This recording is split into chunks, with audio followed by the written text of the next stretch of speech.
Shalom.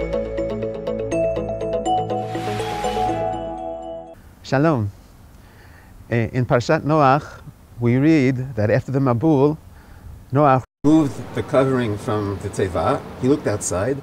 He saw that the earth had dried out. Later, Hashem tells him, and so on, leave the teva, and then Noach leaves. The rabbis were troubled by a problem. Why did Noach wait until Hashem told him to leave the ark? Why didn't he just get up and leave? No one told Noach how long he had to stay in the teva.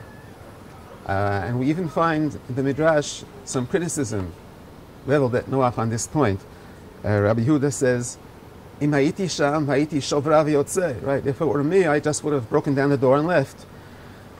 So how do we explain the fact that Noach didn't leave right away and waited for Hashem to tell him? In the Midrash, we have two approaches which I'd like to share with you. The Midrash quotes the pasuk from Sefer Kohelet, Im ruach hamoshel ta'aleh alecha, makomcha al tanach. If the spirit of rulership or dominion arises within you, stay in your place. Medaber b'Noach. Right? The Midrash says this is what Noach said to himself. This is what he thought to himself. Just as I entered the teva, given the permission of Hashem, so I will leave only when Hashem tells me. In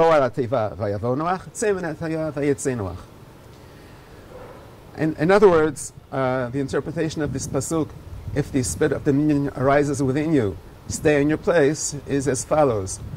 If you have ambitions and you want to put them into practice and you want to go out and accomplish things, the advice of Noach is stay in your place, take a deep breath and let it pass. The whole idea of human initiative has fallen into disrepute. After we saw where human initiative led the Dora Mabul, we can see that it's not such a good idea to do what you want. And also the episode of Migdal Bavel later on also demonstrates the same concept. And therefore Noach says, I'm not going there. I'm going to play it safe. I'm going to stay put. When Hashem tells me go in, I'll go in. When he tells me go out, I'll go out. I'll do what I'm told. But then, again, we can understand that Rabbi Yehuda criticized this approach. And he said, no, if it were up to me, I wouldn't have done it. I would have just gone out. But more interesting, I think, is the second approach, which we find in the Midrash. The Midrash gives the following mashal. Mashal leparnas sheyatza min hamakom v'hoshiv acher tachtav. A certain ruler had to go on a trip, and he appointed a surrogate to take his place. Kevan sheba amar lo tzei mimkomcha. And when the ruler returned, he told his replacement, okay, I'm back here, now I'm in charge, please leave. Kach Noach tzei min hateva v'lo kibel elav. In other words, Noach actually understood that he was expected to leave the teva. Perhaps the Midrash even thinks that Hashem told him to leave, but he didn't want to. And this, based on the pasuk again, if you have an aspiration to be a ruler, to be in control, then stay where you are. Noach said, according to the Midrash, in other words, I'll go out of the teva, I'll have more children, and who knows what's going to happen. In the past, there was a mabul. Who knows what will be now? Now, I'm in control. Think of it.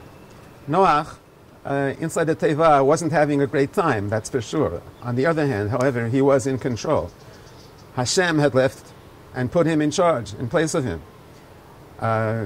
His word was law. What he said went. He had complete authority over all living things. And now, when he leaves the teva, he thinks to himself, who knows what's going to be out there? Out there, I'm not going to be in control anymore. And it could be that everything I do will just go up in smoke. So the message of the Midrash is that sometimes when you want to accomplish things and go out and seek your goals, it requires you to actually give up your control. Many times, the fact that we're in control of things, we think that we're on top of the world, but actually we're inside the teva. We're shut up within four walls and we can't move. And if we want to go out and really get somewhere and really make positive changes in our lives, then we have to, on the one hand, be willing to part with our control, to trust in Hashem, and actually to take risks. Shabbat Shalom.